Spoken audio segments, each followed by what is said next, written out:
Hello everyone, welcome back to my YouTube channel. मेरा नाम है डॉक्टर शरणजीत कौर। आज हम लोग पढ़ने वाले हैं polypeptide charge calculations and amino acid titration. ठीक है, ये आपके लिए कहाँ कहाँ किस किस एग्जाम के लिए ज़रूरी है, तो आपके CSIR, net, DBT, JRF, IIT, JAM, BHU, JNU, ICMR सभी एग्जाम्स के लिए बहुत ही इंपॉर्टेंट टॉपिक है। इसको हम लोग बहुत ही कम टाइम में बहुत जल्दी से समझेंगे और जो भी क्वेश्चंस आपके बनते हैं उस क्वेश्चंस को आप सॉल्व करके देखिएगा कैसे करने हैं। ठीक है, शुरुआत करते हैं हम लोग टाइट्रेशन से। देखिए, किसी भी एक एसिड की अगर हम बात करें तो एसिड वो होता है जो कि प्रोटॉन को डोनेट करता है। यानी अगर हम सिंपल सी लैंग्वेज में लिखें कि एसिड का मतलब अगर मैं Ha से करूं तो Ha वो होगा जो कि प्रोटॉन को डोनेट कर देगा और एक अपने सॉल्ट में चेंज हो जाएगा, इसमें टूट जाएगा। ठीक है, तो अगर हम इस कंडीशन में देखें तो जब भी हमारा Ha जितना भी A में होता है लगभग उसका हाफ इक्विवेलेंस पॉइंट होता है। हाफ इक्विवेलेंस यानी कि 50% आपके पास Ha है यानी एसिड है और 50% आपके पास है एसीटेट आयन, मतलब बेसिकली नॉट एसीटेट बट उसी का आयन, उसी का सॉल्ट। ठीक है, किसी भी एसिड के केस में तो वो पॉइंट उसका Ka कहलाता है, यानी कि उसका डिसोसिएशन पॉइंट कहलाता है। इस पॉइंट में जो pH होता है वो उसके pKa के इक्विवेलेंट होता है।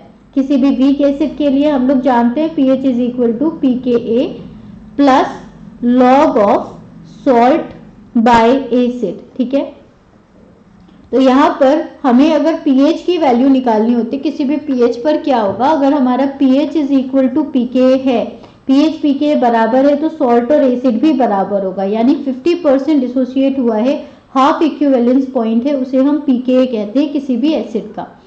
और अगर हम इसमें किसी भी एसिड में अगर हम NaOH ऐड करते जाते हैं, मान लीजिए ये ब्यूरेट है और यहाँ पर आपका बीकर रखा है जिसमें एसिड है, एसिड जो कि प्रोटॉन डोनर है और बेस जो कि प्रोटॉन एक्सेप्टर है। जैसे जैसे आप NaOH ऐड करेंगे pH इंक्रीज होगा, सॉल्यूशन में H की कंसंट्रेशन कम होगी तो आपका एसिड प्रोटॉन डोनेट कर देगा। जब ये प्रोटॉन डोनेट करेगा तो उससे वाटर बनेगा, क्योंकि NaOH जब टूटता है तो उससे OH आयन निकलते हैं और Ha जब टूटता है तो उससे प्रोटॉन निकलते हैं।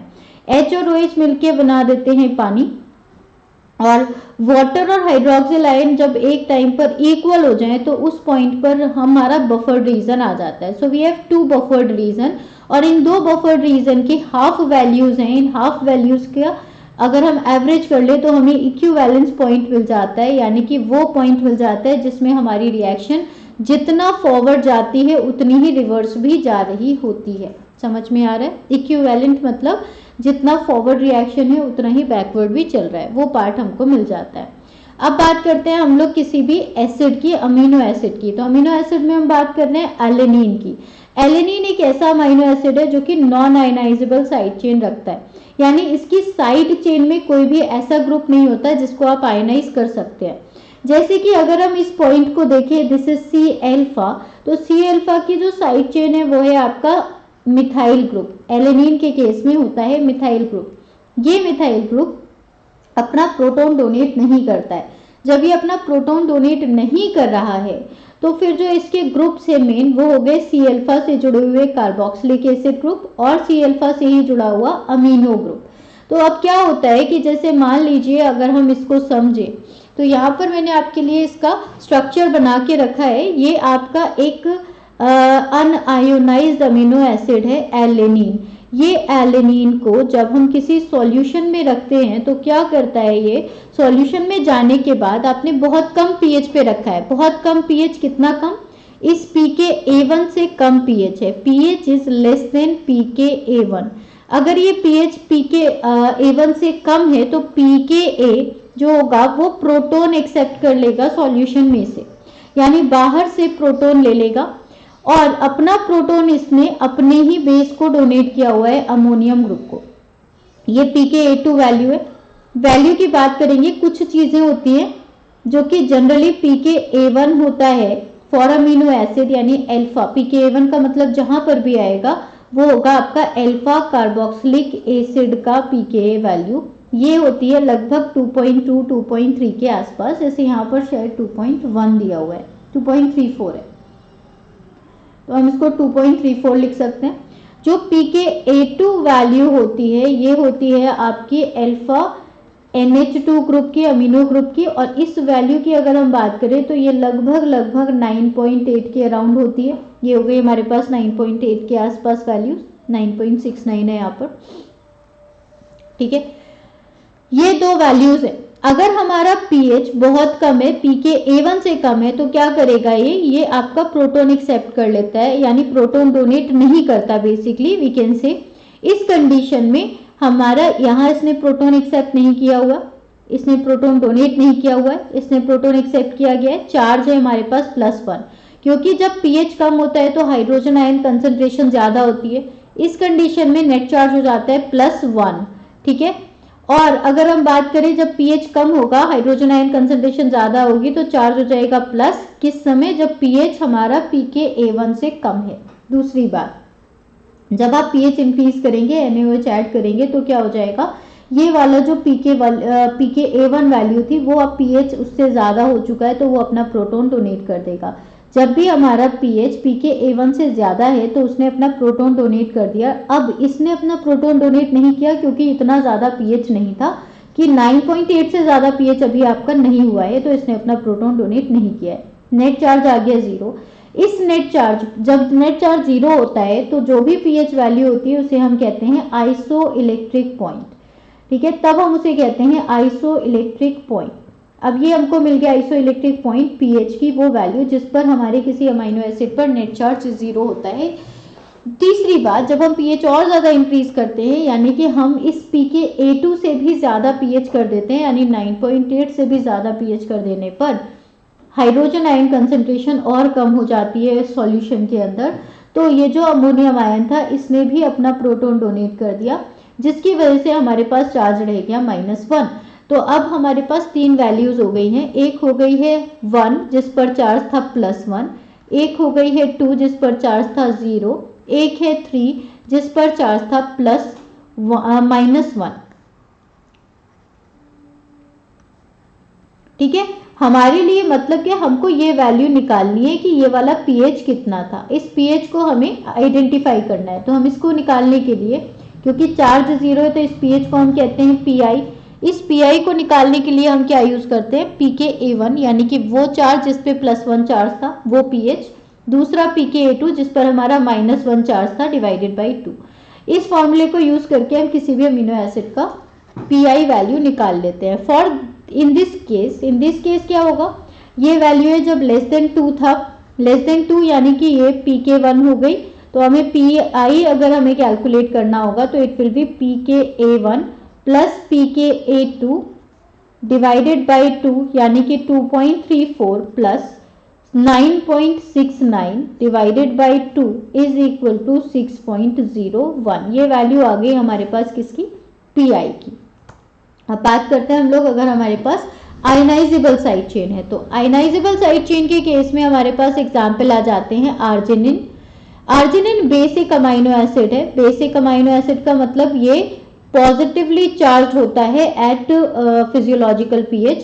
कौन कौन से और अमाइनो एसिड होते हैं, इसे हम R से रिप्रेजेंट करते हैं। इसके अलावा एक और होता है जिसे हम लाइसिन कहते हैं, एक और होता है इसे हम हिस्टिडीन कहते हैं, ठीक है। 3 अमाइनो एसिड्स होते हैं जिन पे पॉजिटिव चार्ज आ सकता है। अब इनके पास क्या होता है ना, इनके पास साइड चेन में भी pK वैल्यू होती है। जैसे एक वैल्यू तो हमारे पास है अल्फा कार्बोक्सिलिक एसिड वाली, एक वैल्यू है जो कि हमारे पास अमोनिया ग्रुप की है, इसे pKa2 भी बोलते हैं, और इसे हम pKb भी बोलते हैं। बेसिक, क्योंकि बेस है तो बेस का डिसोसिएशन कांस्टेंट वहां से भी आ सकता है, pKb भी बोलते हैं। एक और वैल्यू होती है pKa3, इस A3 को आप pKr भी बोलते हैं, ठीक है, साइड चेन का ग्रुप। ये होता है 12.5। अब हम आ जाते हैं इसके स्ट्रक्चर पे। तो ये जो आपका कंडीशन है यहाँ पर देखेंगे, ये आपका एसिड है, ठीक है, ये आपका एसिड है जिसे हम कहते हैं arginine. This is arginine. Arginine में क्या होता है, ये आपका सेम है, C alpha carboxylic acid amino group H। यहाँ साइड चेन है जिसमें 3 मिथाइल ग्रुप और उसके बाद जुड़ा हुआ एक ग्रुप होता है, इसे हम ग्वानिडियम ग्रुप कहते हैं।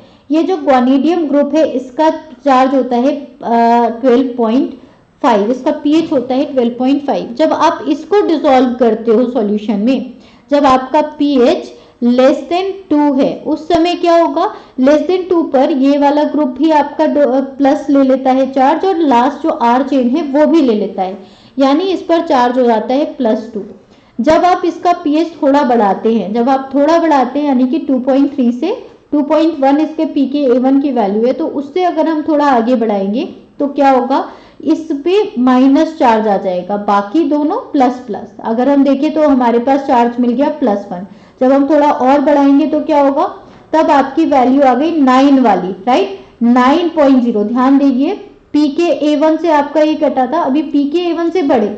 यहां से अगर हम पहली वैल्यू समझें तो पहली वैल्यू हमारी pKa2 की वजह से आई, पहली जो +1 चार्ज है वो pKa2 की वजह से आएगा। कैसे, वो अपना प्रोटॉन डोनेट कर देगा, तब हमारी वैल्यू आ गई जिसमें हमारे पास 0 चार्ज है, यानी कि एक चार्ज प्लस है एक माइनस है। दूसरा, और अगर हम इसका pH बढ़ा देते हैं, यानी कि अब हम इसका जो pH है वो ग्रेटर देन 13 कर देते हैं। यहाँ पर हमने क्या किया, ग्रेटर देन 9.5 या कह सकते हैं 10 तक लेकर आए, तब आपको ये वैल्यू मिली। अगर हम इन दो कंडीशंस में देख रहे हैं तो हमें कौन सी वैल्यूज देखनी है, एक हमको देखनी है जिसपे +1 चार्ज था, एक देखनी है जिसपे -1 चार्ज था। इस कंडीशन में हमारे पास pKa2 और pKa3 के केस में हमें ये 2 चार्ज मिल रहे हैं, तो हम क्या करेंगे, इन दोनों को ऐड करके 2 से डिवाइड कर देंगे, हमें pi वैल्यू मिल जाएगी। चार्ज निकालना बहुत सिंपल सी बात है। चार्ज बेसिकली पॉजिटिव कब होगा, चार्ज जब हमारे पास pH की वैल्यू कम होगी आपकी pKa वैल्यू से, तब चार्ज होगा पॉजिटिव, याद रहेगा। निगेटिव चार्ज कब होगा, जब हमारा pH वैल्यू ज्यादा होगी pKa वैल्यू से, क्योंकि pH ज्यादा का मतलब हाइड्रोजन आयन कंसंट्रेशन कम है, pH कम का मतलब हाइड्रोजन आयन कंसंट्रेशन ज्यादा है। इतनी सिंपल सी चीज है, बस आगे बढ़ते हैं हम लोग। ये हो गई आर्जिनिन का केस। आर्जिनिन के बाद आते हैं हम कुछ एसिडिक अमीनो एसिड पे, जिन पे निगेटिव चार्ज होता है फिजियोलॉजिकल पीएच में। एस्पार्टिक एसिड की बात करते हैं तो इसमें क्या होता है, साइड चेन में होता है कार्बोक्सिलिक एसिड ग्रुप। तो एक तो हो गया आपका अल्फा कार्बोक्सिलिक एसिड ग्रुप, एक हो गया आपका गामा कार्बोक्सिलिक एसिड ग्रुप, और एक हो गया आपके पास alpha amino group, right. 3 groups है यहाँ पे भी। 3 ग्रुप्स के केस में हमें अगेन करना क्या है, +1 स्पीशीज -1 स्पीशीज निकालनी है, और एक हो गई 0। तो इसको जब हम डिसॉल्व करेंगे तो अगेन पहले हमारा पीके वैल्यू से भी बहुत कम है, पीएच हमारा यहाँ पे लेस देन 2 है। जब लेस देन 2 है तब उस कंडीशन में हमारे पास जो अल्फा अमीनो ग्रुप है उस पर +1 चार्ज है, ठीक है। फिर हम आगे आए, हमारा जैसे हमने थोड़ा आगे बढ़ाया तो क्या हुआ, हमारा जो alpha amino group, alpha carboxylic acid group था, उसने अपना प्रोटॉन डोनेट कर दिया। इसने प्रोटॉन डोनेट किया तो आपको चार्ज मिल गया, यहाँ पर चार्ज मिल गया आपको 1 - 1 प्लस चार्ज मिल गया 0। दूसरा, इसी से जब हम आगे बढ़े तो फिर अब क्या होगा, जो इसकी साइड चेन वाला ग्रुप था ना कार्बोक्सिलिक एसिड का, उसने अपना प्रोटॉन डोनेट कर दिया, तो आपको मिल गया +1 चार्ज। हमें तीनों स्पीशीज मिल गई, number 1, number 2 and number 3। 3 species चाहिए थी, चौथी स्पीशीज भी मिली बट हमें चौथे का यूज नहीं है जिसमें -2 चार्ज है। सीधी सी बात है, हम वो वैल्यू रखेंगे जिसमें एक पे +1, एक पे -1, एक पे +1 चार्ज है और एक पे -1 चार्ज है। दिस इज -1, ठीक है। एक पे +1 चार्ज, एक पे -1 चार्ज, ये 2 चार्ज वाली स्पीशीज लेके हम क्या करेंगे, उनका एवरेज ले लेंगे, हमको पीआई वैल्यू मिल जाएगी, ठीक। तो अब यहाँ पर भी देखिए, यहाँ पर आपने क्या किया, इन दोनों का एवरेज ले लिया, इसका और इसका एवरेज लिया, आपको पीआई वैल्यू मिल गई। इन दोनों का या इन दोनों का एवरेज हम नहीं लेते हैं, समझ में आया क्यों, क्योंकि हमें चाहिए एक +1 चार्ज वाली स्पीशीज, एक 0 और एक -1। अब एक क्वेश्चन करते हैं सॉल्व। इस क्वेश्चन में क्या लिखा हुआ है, देखिए इस क्वेश्चन में एक पॉलीपेप्टाइड दी गई है, glutamate, histidine, phenylalanine, threonine, alanine, valine, arginine, leucine, alanine. Okay, इसके अमीनो टर्मिनल है, ये इसका कार्बोक्सिलिक टर्मिनल है। पूछा गया आपसे net charge at pH 3, pH 8 and pH 11। 3 pH पर आपको चार्ज पूछा है, कितना कितना होगा। तो देखिए शुरुआत करते हैं हम लोग pH 3 पे। जब हम pH 3 की बात करेंगे तो देखिए अब हमें ना एक दो चीज जो सबसे इंपॉर्टेंट है जानना, वो यहाँ पर लिखा हुआ है कि आपको कुछ चीजों का वैल्यू पता होना चाहिए। जैसे अगर हम अल्फा कार्बोक्सिलिक एसिड की बात करते हैं तो ज़्यादातर केसेस में अल्फा कार्बोक्सिलिक एसिड की pK1 वैल्यू जो होती है वो होती है 2.34 के आसपास। pKa2 की बात करते हैं यानी कि अल्फा अमीनो ग्रुप की बात करें तो उसकी वैल्यू 9.67 के आसपास होती है, 9.8 के आसपास होती है। फिर हम आते हैं साइड चेन में। साइड चेन में इतनी आपको याद रखनी बहुत ज़रूरी है। एक है आपका एस्पार्टिक एसिड, ग्लूटामेट जो कि एसिडिक अमाइनो एसिड होते हैं, इनकी होती है वैल्यू 3.9, 4.25। हिस्टिडीन, आर्जिनिन और लाइसिन की 6, 12.5 और 10.5 होती है। ये आर की वैल्यू है यानी कि पी के आर की वैल्यूज आपको दी गई है, इतनी आप याद रखिए केवल।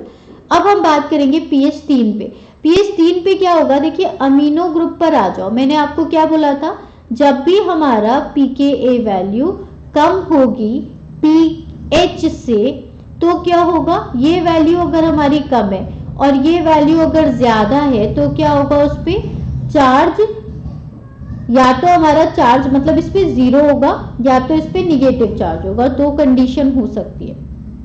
अगर हमारी पीके वैल्यू ज्यादा है और पीएच कम है उस कंडीशन पे प्लस चार्ज होगा या जीरो होगा। कब प्लस चार्ज होगा कब जीरो होगा, दोनों बातें करते हैं। पहला आया अमीनो ग्रुप।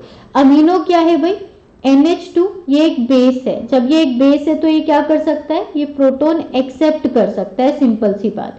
अगर ये प्रोटोन एक्सेप्ट कर सकता है और क्योंकि इसका क्या है, इसका पीके वैल्यू है आपका 9.67 और हमारा पीएच है 3, तो ये आराम से पीएच, आराम से प्रोटोन एक्सेप्ट कर लेगा, इस पर पीएच आ जाएगा जीरो, पीएच आ जाएगा सॉरी चार्ज आ जाएगा प्लस। आते हैं ग्लूटामेट पे। ग्लूटामेट क्या है, ग्लूटामेट एक कार्बोक्सिलिक एसिड इसके साइड चेन में होता है। अब इसने क्या किया, प्रोटोन एक्सेप्ट कर लिया क्योंकि बाहर पीएच कम है, इस पे पीएच नहीं है, तो इसने क्या किया, इसका पीके वैल्यू कितना है ग्लूटामेट का 4.25 है, हमारा पीएच है 3, तो ये क्या करेगा, ये प्रोटोन एक्सेप्ट कर लेगा, इस पे कोई चार्ज नहीं आएगा, चार्ज आ गया जीरो। हिस्टिडीन का कितना था 6 था, इस पे चार्ज आ गया +1। आर्जिनिन का कितना था 12.5 था, चार्ज आ गया +1। कार्बोक्सिलिक एसिड का कितना था 2.34 था, चार्ज आ गया -1। यहाँ पर चार्ज यहाँ कितना था 9.67, यहाँ कितना था 4.25। ठीक है, इतने ही मेन इंपॉर्टेंट पॉइंट है, हमने इनके लिख लिए। टोटल कितना हो गया, 1 plus 2 plus 3 plus 3 plus -1, 3 plus -1 charge हो गया +2 एट पीएच 3। ठीक है, पीएच 8 पे कितना होगा, पीएच 8 की बात कीजिए तो अमोनिया, इसमें अभी भी पीएच कम है और पीके वैल्यू ज्यादा है तो ये अभी भी प्लस चार्ज रखेगा। ग्लूटामेट की पीके वैल्यू कम है और पीएच हो गया ज्यादा, ये अपना प्रोटोन डोनेट कर देगा -1। यहाँ हिस्टिडीन 6, हमारा पीएच 8, अब ये क्या करेगा, ये अपना जो इसने एक्स्ट्रा प्रोटोन ले लिया था वो एक्स्ट्रा इसने डोनेट कर दिया, इसके ऊपर कोई चार्ज नहीं होगा। आर्जिनिन अभी भी क्योंकि इसका 12.5 है तो अभी भी ये प्रोटोन एक्सेप्ट करके रखे रहेगा। कार्बोक्सिलिक एसिड भी एक प्रोटोन डोनेट कर देगा, इन टोटल चार्ज हो गया 0 पीएच 8 पे। पीएच 11 की बात करेंगे तो NH2 पे 0 चार्ज, ग्लूटामेट पे -1, हिस्टिडीन पे 0 एंड आर्जिनिन पे +1 और लास्ट में हमारा कार्बोक्सिलिक एसिड पे आ गया -1। सो टोटल चार्ज हो गया -1। I think this is quite clear to all of you. ये बात मेरे ख्याल से आपको समझ में आ गई होगी कैसे हमें चार्ज कैलकुलेट करना है। बेसिक पॉइंट इज पीके अगर हमारा पीएच से ज्यादा है तो प्लस चार्ज होता है किस किस पे, HRK पे और अमोनियम ग्रुप पे, और जीरो चार्ज होता है एसिडिक अमाइनो एसिड पे या अल्फा कार्बोक्सिलिक एसिड पे जब हमारा पीके पीएच से ज्यादा है तो।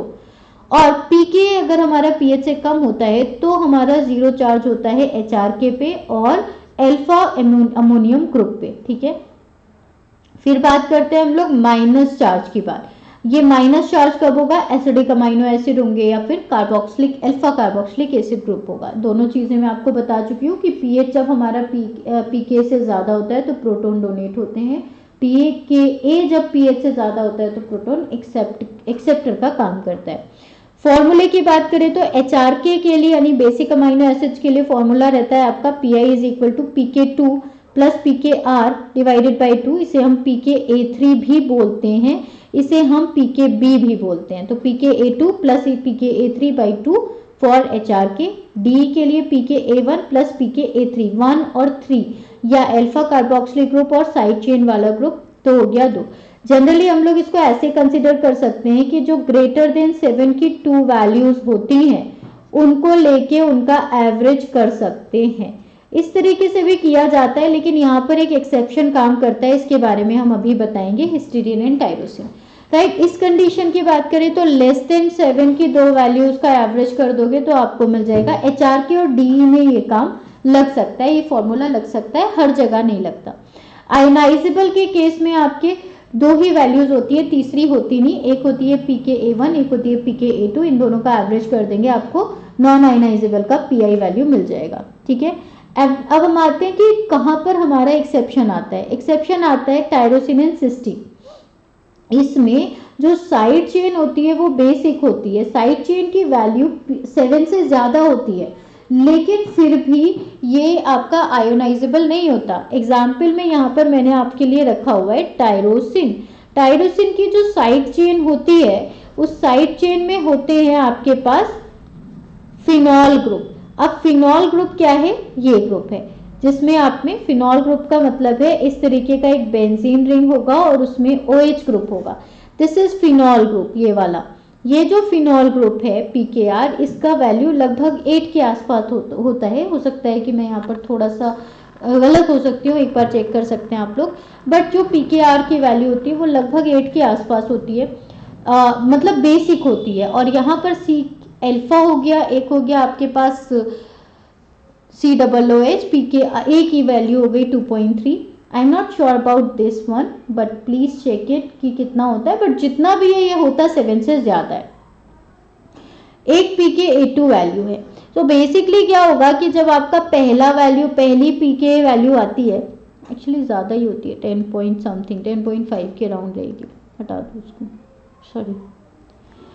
ओके, सो बेसिकली यहाँ से जब हम आगे बढ़ते हैं तो ये आपकी जो आते हैं, हम आगे बढ़ते हैं, जस्ट अ मिनट, किसी तरीके के डायलेमा में नहीं रहते हम लोग लिख देते हैं यहाँ पे कि इट इज ग्रेटर देन 7। ठीक है, इसका 7 से ज़्यादा वैल्यू होता है, लेकिन होता क्या है कि हमको केवल 3 कंडीशन चाहिए। हमको चाहिए एक स्टेज नंबर 1 जिसपे +1 चार्ज है, एक हमको चाहिए स्टेज नंबर 2 जिसपे 0 चार्ज है, एक हमको चाहिए स्टेज नंबर 3 जिसपे -1 चार्ज है।